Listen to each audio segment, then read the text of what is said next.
Hello friends, I'm Munna from Motizil and I am a student. ওকে, আপনার ঘটনায় চলে যাই। ঘটনাটা যখন ঘটেছিল এটা 2010-এর ঘটনা। তখন আমি ক্লাস 10-এ পড়ি, দেন আমার টেস্ট এক্সাম চলতেছিল। সো টেস্ট এক্সাম চলাকালীন আমি খুব রাত পর্যন্ত পড়ালেখা করতাম। তখন 1:30 বাজে, তখন ঠিক 1:30 বাজে আমি তখন ঘুমাচ্ছিলাম। পড়া শেষ করে আমি জাস্ট ঘুমাতে যাব তখনই ঠিক কিছুক্ষণ 5 মিনিটের জন্য আমি ঘুমটা চোখটা লেগে আসে।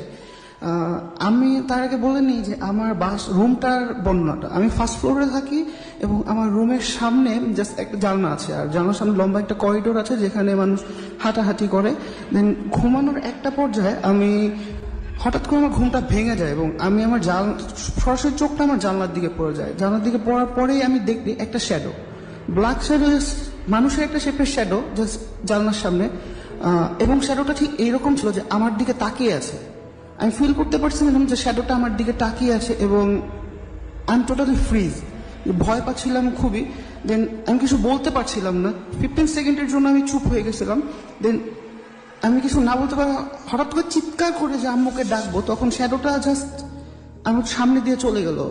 চলে যাওয়ার এক পর্যায়ে জাস্ট আমি, যদি এরকম হতো যে শ্যাডোটা ওর পাশের ফ্ল্যাটের কেউ ছিল এখানে দাঁড়িয়ে ছিল, সে পাশের ফ্ল্যাটে চলে ঢুকে গেছে, তো দরজা খোলার একটা শব্দ পেতাম, অথবা যদি সে নিটে হেঁটে যেয়ে চলে যেত তাহলে আমরা তাও দরজা তার সেকেন্ডে খুলে আম্মু দেখছে যে কেউ অ্যাকচুয়ালি আছে কিনা ওই জায়গায়। কেউই ছিল না। ইভেন আম্মু পাশের ফ্ল্যাটে যা জিজ্ঞাসা করছে যে আপনারা কি ওখানে ছিলেন কিনা, বাট ওখানে টোটালি কেউই ছিল না। এবং আমি জাস্ট কিছুক্ষণের জন্যই খুবই ভয় পেয়েছিলাম। আর এইটুকুই। এই মুহূর্তে কিছু আসছে না মাথার মধ্যে, বাট বাসার গল্প বলতে পারি। আগের বাসায় যেখানে সুমন ভাই একবার গিয়েছিল, আমি ঠিক সুমন ভাই এটা বলেছে, এটা অ্যাকচুয়ালি সাকিব ভালো বলতে পারবে। একবার আমাদের একটা ইনভেস্টিগেশন যাওয়ার কথা। সো হঠাৎ করে আমার মা ফোন করে আমাকে যে এক্ষুনি বাসায় আসো। তখন আমরা পুরো প্যাক রেডি হয়, তুমি কোথাও টাউনের বাইরে যাওয়ার কথা প্ল্যান করছো? আমি বলছি, আমি বলি না ওদেরকে আমি কোথায় যাই আর কোথায় আসি। বলছি হ্যাঁ যাচ্ছি, আমি কোথায় একটা কাজে যাচ্ছি আমি, সাকিব সুমন ভাই। তখন ভৌতিস আমি বলতামই না বাসার মধ্যে এগুলো। সো বলে এখনই বাসায় আসো, কারণ I need to talk to you, আর সবাইকে নিয়ে আসো। তখন আমি কেন হঠাৎ, মানে আমি তো চেতে গেছি, হোয়াট, হাউ ডে ইউ আমার ফ্রেন্ডদেরকে বাসায় নিয়ে আসতে বলো। সো ওদের বাসায় নিয়ে আসতে বল প্লিজ আসো। আমার বাবা ফোন করে, বাবা ইউজুয়ালি নেভার কলস মি অ্যাবাউট দিস, কারণ আমার বাবা জানে এগুলো। বলে জাস্ট মা বলছে নিয়ে আসো। কি মানে তো বাসায় আসলাম। আমি তো সাকিবকে বলছি যে ডোন্ট এগ্রি টু এনিথিং, এগুলো বলে আসছে যাই কিছু বলে। সো আসছি, বাসার মধ্যে বসছি। সো মা আসছে, মা একটু এসে কথা বললো, তোমরা বসো একটু, আমি আসছি এখন, এই চাটা বানিয়ে নিয়ে আসছি। আসতে গেছে। তো সুমন ভাই আমাদের ঢুকে হাতের ডান দিকে বিগ সোফা, আর অপোজিট সোফায় আমার বাবা বসা, সাকিব ঠিক সুমন ভাইয়ের পাশে বসা, আমি আরেকটা সোফায় বসা। মানে আমি তো পিস্ট অফ, আমি গেস্টের মতো বসে আছি সোফার মধ্যে, আমি কিছু করবো না। হঠাৎ আমি নোটিস করিনি, আমার হঠাৎ দেখি সুমন ভাই এদিক থেকে যে অন্য সোফায় বসলো আমার পাশে।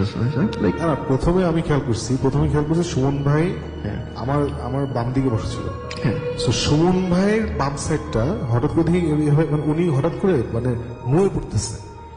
সো আমাদের উল্টা দিকে জীবনের বাবা বসা এবং মা বসেছিল, উনি একটু উঠে গেছেন। সো নুয়ে মানে অ্যাজ ইফ উনার বাম শোল্ডারে কেউ চাঁদা দিচ্ছে এবং সে দেখি খুব ঝুঁকে পড়ছে। তারা আমি ভাবছি যে কি করতেছে লোকটা, ঝুঁকে পড়তেছে কেন এভাবে। আচ্ছা, আর ওইদিকে আঙ্কেল টাঙ্কেল বসার জন্য আমি কিছু বলিও নেই। তখন সুমন ভাই কিছুক্ষণ পরে যে বলে যে আঙ্কেল কিছু মনে না করলে আমি একটু ওখানে গিয়ে বসি, তখন বলে উনি পাশে গিয়ে বসেন। বল। তারপর সাথে সাথে বাবা দেখে বলেছে তুমি ওখানে কেন বসবা? আমার বাবা তো বুঝে গেছে, মানে না এমনি, বলে না ইউ ফিল ইট না। শুনে আপনি কি বুঝলেন? আমি জানি, I deal with them every other day. So আগের বাসায় খুব উল্টপাল্ট অনেক কিছু। তারপর বলেছে কি হয়েছে বলো, তারপর বলেছে শুনবে নিজেই বললো যে আমার কে জানি আমার পা কাঁধে ধরে একদম ভর দিচ্ছে একদম ব্যাক করে, প্রেশারটা ফিল করতে পারছি। হি ফেল্ট ইট। আর আমার এই বাসায় মানে আমার অনেকগুলো ফ্রেন্ড অনেক এসছে, they said a lot of things, যেটা আপনি কখনো আমি I felt it, I always felt it. আমি সবসময় ফিল করতে, মানে দেয়ার সামথিং। ধরো সব লাইট অফ করা, আমি যদি অন্য একটা রুমের দরজা একটু খোলা থাকে আর যদি একটা বিম অফ লাইট থাকে you just see that beam of light, আর ওখানে যদি কেউ হাত দিয়ে দেয় জি। মানে ইট ব্লকস দ্য লাইট, ঠিক না, একটা পার্ট একদম। সো আমি হেঁটে আসছি, আমি যাচ্ছি এখানে, ধরো আমি এক রুম থেকে আরেক রুমে যাচ্ছি, স্ট্রেট কর্নার একদম ইয়েতে ডাইনাল, এখানে কোনো ইন্টারফারেন্স নেই। আমি দেখছি হঠাৎ করে একটা মিডিয়ারে একটা ব্লক। তো তখন আমি বললাম কি আটকাল চাচ্ছ, আই ডিডন্ট কেয়ার, বলছি সামনে থেকে সরো, আমি বলে চলে যাই, or I'll walk over you, এরকম করে চলে যেতাম। যেমন আমার ফ্রেন্ড একজন নেভিল এসছে আমার রুমে, আমরা হয়তো কি আমাদের কাজ শেষ করতাম চাকরি করে করে রাত 10টা 11টা 12টার সময় অফিস যেতাম, বাসায় আসতাম। সো নেভিল আমার ফ্রেন্ড আসতো ধরো 1টা 2টার দিকে এরকম। সো একবার 1টা 2টার দিকে আসছে, সো এসে আমার রুমে গিটার বাজছে, আমি বলছি আমি let me go take a shower and come back। So আমি রুমে গেলাম, একটু পরে আসি, তো 15 মিনিট পরে আসলাম। সো কি হচ্ছে, তো মনে হচ্ছে তোমার একটা মহিলা আসছিল, তোমার রুমে দেখলো, তারপর নাই চলে গেল। আমি পাত্তাই দিইনি। আমি বলছি আমার বাসায় কোনো মহিলা নেই, আমার মা ছাড়া, আর শি স্লিপিং, আমার 2টা বাজে। বলে আই ডোন্ট বিলিভ ইউ। বলে হ্যাঁ আচ্ছা, দাঁড়ালো, দরজা খুললো, দেখলো, চলে গেল। You can come and check the entire house. এটা কি এরকম হয় যে এক একজন এক এক রকম দেখে এরকম কিছু? আমি চাই না, আমার ধরো আমার এক্স পার্টনার কোম্পানি ছিল, ওর নাম ছিল রনি। সো ওকে রেখে আবার আমি এরকম কাজ করতে গেছি, ও আসছে, জিম ভাই আপনি দরজার বাইরে যে আমার এন্ট্রান্স ছিল, আমার রুমের এন্ট্রান্স ছিল অলসো মেইন এন্ট্রান্স, একদিকে এক সাইডে। সো খুললেই আমার রুমে ঢোকা যায়, অথবা অন্য দরজাতে মেইন হাউসে ঢোকা যায়। তো আপনি বাইরে যে আমাকে নক নক করে মানে ডাক দিয়ে চলে গেলেন কেন? আমি বলছি তো আমি এটা জীবনে করিনি, আমি তো অন্য রুমে টক মাই ফাদার। বলেন না আপনি শুনলাম এই রনি দরজা খুলো নক করে। সো এইভাবে হচ্ছে। আরেকটা জিনিস বলছিলাম, একটা ফ্রেন্ড এসছে, so she was helping out, মানে খুব এক্সাইটেড হয়ে she was helping out my father to cook. So রান্না করছে, কিছুক্ষণ পরে আমি বলছি রান্না করছে, আমি যে রুমের মধ্যে বসে টিভি দেখছি, ঠিক 10 মিনিট পর দৌড়ে আসলো, তোমার বাসায় কি কিছু আছে? তো আমি বললাম যে কেন? বলে আমি নাড়াচ্ছি অ্যান্ড আঙ্কেল ওইদিকে বাসন ধরছে, আর আমরা সবাই নিজেরা সবকিছু নিজেরা করি। সো কে জানি সে আমার হাতে শোল্ডারে হাত রাখলো, আমি তাকালাম, দেখি যে কেউ নাই ওইদিকে, দেখি আঙ্কেল অনেক দূরে, অ্যাটলিস্ট 10-15 পা দূরে। হ্যাঁ বসে আছে। ও ওকে, চলে গেল। এরকম অনেক এরকম অদ্ভুত অনেক কাহিনী। যেমন আমার ভাই, আমি বলে গেছি, ভাই মানে বাসায় বসে কারেন্ট চলে গেছে, ও আমাদের বেডরুমে ঢুকতে যাবে, হঠাৎ দেখে চেয়ারটা লিটারালি উল্টাই পড়ে গেল। ওটা দেখে সোজা বাসার বাইরে মানে ঢুকেনি। আর এখন যখনই সে বাসায় কোনো লাইট অফ থাকে, রুম সুইচ অন করতে যায়, চিল্লি করে লাইট অন করে, তারপর চুপ, এরকম।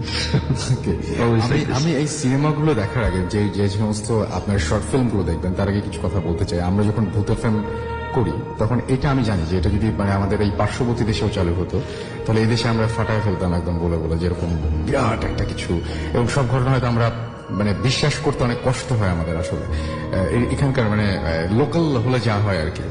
তো একটা জিনিস আমি যদি এরকম একটা ঘটনা যদি কাউকে বলি যে একটা মানুষ, একটা বাচ্চা মেয়ে বিছানায় শুয়েছিল, হঠাৎ করে টিভি থেকে একটা হাত বের হয়ে বাচ্চাটাকে টেনে নিয়ে টিভির মধ্যে নিয়ে চলে গেল, যদি বলি কেউ বিশ্বাস তো করবেই না। যদি আপনারাও এটা মানে ফিল্মে দেখান, মানুষজন বলবে এটা কি আজব জিনিস দেখাচ্ছে, এরকম হয় নাকি? বাট বিলিভ মি যে এটা অনেক মানে ওভাররেটেড তো বলবোই না, অনেক মানে পৃথিবী গোটা ওয়ার্ল্ডের মধ্যে খুব নাম করা একটা ফিল্মের একটা সিরিজের কথা বললাম আমি। তো এখানে হলে না মানে জিনিসগুলো ঝামেলা হয়ে যায়।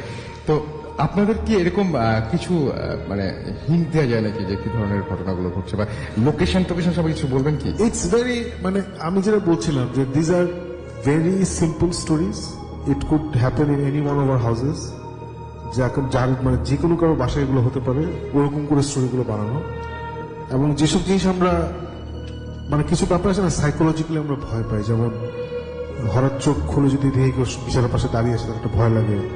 ছোটবেলা থেকে আমরা ভয় পাই যে বিছানার নিচে কিছু আছে নাকি, রাতের বেলা আওয়াজ শুনলে ভয় পাই। মানে খুবই সিম্পল জায়গা থেকে স্টোরিগুলো করা হয়েছে, এবং লাস্টে একটা হালকা না বেশ জোরেই একটা চট দেওয়ার চেষ্টা করেছি আমরা। লাস্টে একটা অ্যাব্রাপ্ট জিনিস দিয়ে এন্ড করার চেষ্টা করেছি, আর হোপফুলি এগুলো কাজ করবে। বাট এতটুকুই বলতে হবে, এর বেশি বলতে যাচ্ছি। আচ্ছা ঠিক আছে। কনসেপ্ট অফ ভয় কি, ভয় এটা শুনি আমরা আসলে ভয় কিন্তু মানে it's the most normal thing. একটু ডিফারেন্ট হলেই মানে ইটস ভয় কিন্তু it's the idea of fear, it's not the fear itself. এইভাবে রাইট, যদি কোনো কিছু নেই, আমরা বললাম যে তুমি বললো যে স্ক্রিন থেকে হাত, ইটস লাইক মানে it's something supernatural happening to you, কিন্তু এভরিথিং ইজ মানে জিনিসটা হচ্ছে যে সিম্পলেস্ট থিং, এখান থেকে এই জিনিসটা এখানে সরা without you knowing will be something different. Boy it's just the idea of fear itself, কিন্তু আন্ডারস্ট্যান্ডিং ইজ যে ওয়ের ইজ দ্য লিমিট, যেখানে turns into supernatural thing, that is way we slap you. ওইটাই মানে এটা একটা it's more of a psychological thing, it's not. একটা short ফিল্মে আমি অনেক গোর, অনেক ব্লাড, অনেক ভূত দেখার টাইম নেই। সেটাই। সো একটা ছোট্ট কাহিনী, মানে একটা ছোট্ট ড্রামা ফলোড বাই সামথিং যেটা complete unexpected, that is the approach we've taken. So এবং ওখানেই শেষ, মানে আনএক্সপেক্টেড কিছু হবে, ওখানেই ধাপ শেষ, the end. So hopefully it's gonna work. আমারও তাই মনে হয়, এবং আমি দেখি কিছু SMS পড়ে আসি আমরা, এবং আমরা কিছু ঘটনা আজকে মাঝে মাঝে শুনছি। আমাদেরকে MD কাশেম নারায়ণগঞ্জ থেকে SMS করেছেন, এবং আমাদেরকে SMS করেছেন দেখতে পাচ্ছি আশরাফুল মুন্না ময়মনসিং থেকে, এবং ঘটনাগুলো খুব ভালো তাই লিখেছেন, তাদের আঞ্চলিক ভাষাতে তিনি লিখেছেন। তাবিব উত্তরা থেকে SMS করেছেন, এবং আমাদেরকে দেখতে পাচ্ছি যে মিলিটারি ভূত, জীবন ভাই আসলে এরকম নাম সবচেয়ে উইয়ার্ড নেম যে পাবে তাকে প্রাইজ দেওয়া হবে, যে মিলিটারি ভূত একদম মানে তার কাছে এই নামটা মানে জীবন ভাই যখনই মানে মোটামুটি হ্যালো বলার পর থেকে এরকম ধরনের শুরু হয়ে যায়। জিসান, অশ্রু, রিয়াজ এবং সাইদুল তারা মিরপুর 1 থেকে তারা লিখেছেন যে আপনারা সবাই ভূত FM শুনছেন। নুসরাত আমাদের SMS করেছেন এবং লিখেছেন প্লিজ প্রে ফর মি। আমাদেরকে লিখেছেন আবরার হাজারিবাগ থেকে, এবং আমাদেরকে এছাড়াও নাজ ধানমন্ডি 3 থেকে লিখেছেন, এবং তিনি বলছেন যে ধানমন্ডি থেকে লিখেছেন যে 3 বছরের মেয়েকে নিয়ে তিনি শুনছেন, শি লাভস ভূত FM। ওকে, আমাদেরকে এছাড়াও নিলয় SMS করেছেন, আরো অনেকে SMS করছেন। আমরা একটা ছোট ব্রেক নিয়ে আসি, একটা ছোট ব্রেক নিয়ে আসে, তারপরে আবার আমরা ঘটনায় ফিরে যাব। সেই পর্যন্ত আমাদের সাথেই থাকুন। এবং আমি দেখতে পাচ্ছি যে তন্ময় উত্তরা থেকে লিখেছেন যে সাকিব ভাইয়া এবং জিবরান ভাইয়া, এবং আচ্ছা এটা কি আপনি জানেন আসলে কোন বিষয়ে কথা বলছেন উনি? Grave encounter, right? I think his talking about, উনি একটা গল্প রিমেম্বার করছেন যেটা আমরা অনেক আগে বলছিলাম সুমনের সাথে, একটা ইনভেস্টিগেশন নিয়ে। আচ্ছা, সুমন ভাই একটা গ্রেভের মধ্যে শুয়েছিলেন এরকম কিছু একটা, right? I think that's the one his talking about. ওইটা মনে হয় গ্রেভ এনকাউন্টার। আমার তাই মনে হচ্ছে যে এটাও মনে হয় ওই যে ঢাকার বাইরে কোথাও। হ্যাঁ, ঢাকার ঘটনা ছিল ওইটা, একদম মানে জাতা, এবং সবচেয়ে বেশি ইয়ে ছিল যে আপনাদেরকে যখন মানে বললো যে না আমি একাই থাকবো এখানে, এটা আরো জাতা। ওইটা আমাদের তাহলে বোঝো কি অবস্থা ছিল, ওখানে সবাই একলা থেকে সেটাই ওইটা ভয়াবহ ছিল। না, ওইটা আমাদের উপর দিয়ে অনেক মানে it was the most pressure I have gone through. এটা কোন সময় ফিল্ম করার চিন্তা ভাবনা করেছেন? মানে আসলে সিরিয়াসলি ওইটা ভয়াবহ ব্যাপার ছিল, কিন্তু সিরিয়াসলি না, আমাদের দেশটা তো একটু অদ্ভুত, তো মানে অনেক সেন্টিমেন্ট চিন্তা করে কাজ করতে হয়। ওটা যেহেতু গ্রেভ টেভ ছিল, এই জন্য আমরা ফিল্মটি মানে করেছি, বাট ওটা কিছু করা যাবে না। ওকে, আমাদের মনে হয় যে মানে আপনারা দেখবেন, আপনারা সবচেয়ে বেশি অবাক লাগে আমার কাছে যে ভূত FM এবং মানে ভৌতিস্ট সবাই মিলে যে প্রথমবারের মতো যেটা হচ্ছে, এবং মানে একদম 5টা হরর ফিল্ম বানানো ডিফিকাল্ট, এবং সবচেয়ে বেশি ঝামেলা হয়ে যায় মিউজিক এবং লাইটিং নিয়ে। আমার মনে হয় যে মিউজিক এবং লাইটিং, সেই দুটো জিনিসের ঝামেলা তো মোটামুটি এখন শেষ হয়ে গেছে। Lighting was beautiful, okay, we waiting for the music হচ্ছে কালকে মধ্যে হয়ে যাবে। ওকে, আমরা ছোট্ট বিরতি নিয়ে আবার ফিরে আসছি। স্টে টিউনড টু রেডিও ফুর্তি এন্ড ডোন্ট স্টপ দ্য ফুর্তি। Bhoot FM, the night comes alive with Graminphone.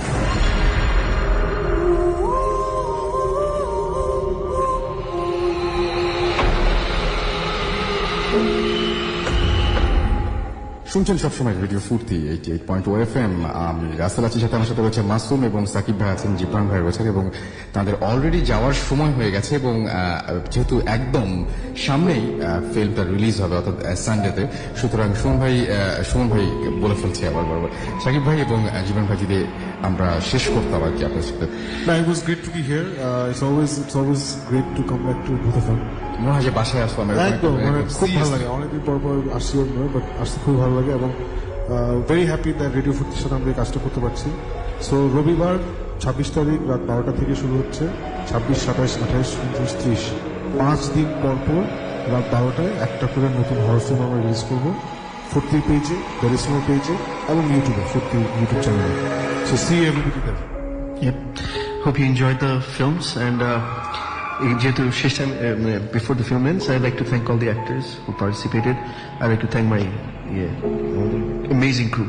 পরিচিত কোনো মুখ থাকবে নিশ্চয়ই। অবশ্যই অবশ্যই we have amazing names. We have Pavel Bhai, we have Musa Manohar, we have Preeti, we have a lot of people. হ্যাঁ, in fact movie actor আছে সুমিত, তারপর Alif, আলিফ, সব মানে Known faces. known faces, and I was মানে it was a privilege to work with all of them. খুবই ভালো লেগেছে আর সবাই so cooperative. একটা নতুন নামও আসছে, আলিফ, and there's this new girl Novaira, she just লাক্স শেষ করলো। না ওইটা মাটাকে প্লে করলো ভুডু মিঠু আপা, আচ্ছা আচ্ছা মানে উনি খুবই পরিচিত মানে খুবই these are পরিচিত names will see. সবাই দেখেছেন, amazing help. আমরা সবাই একসঙ্গে মঞ্জু, দেখেছি। আপনি fantastic. সাকিব ভাই, আপনি কয়টার সময় দেখবেন বলেন আপনি? আমি তো লঞ্চ টাইমই দেখবো। আমি তাহলে সবাই ওই টাইমটাই দেখবো যারা যারা আছে এভাবে মানে 100%. I'm just excited, and I hope you enjoy it as much as we enjoyed making আর it. সবাই প্লিজ একটু দোয়া করবেন ফর সুমন ভাই, so that please, it gets please, better, please. so that ভূতিষ্ঠের যে অরিজিনাল যে সিরিজটা that gets back on track. এটা একটা বিরাট মানে কারণ আছে, সেটা হচ্ছে সুস্থ হলে এটা তো চালু হবেই। আর আপনারা অনেক ধরনের ইনভেস্টিগেশনের অনেক স্টোরি জানতে পারবেন, যে কি হলো না হলো এগুলো সব জানতে পারবেন। সো আমরা খুবই চাচ্ছি, মন থেকে চাচ্ছি, একদম সবাই, আসলে সবাই চাচ্ছেন।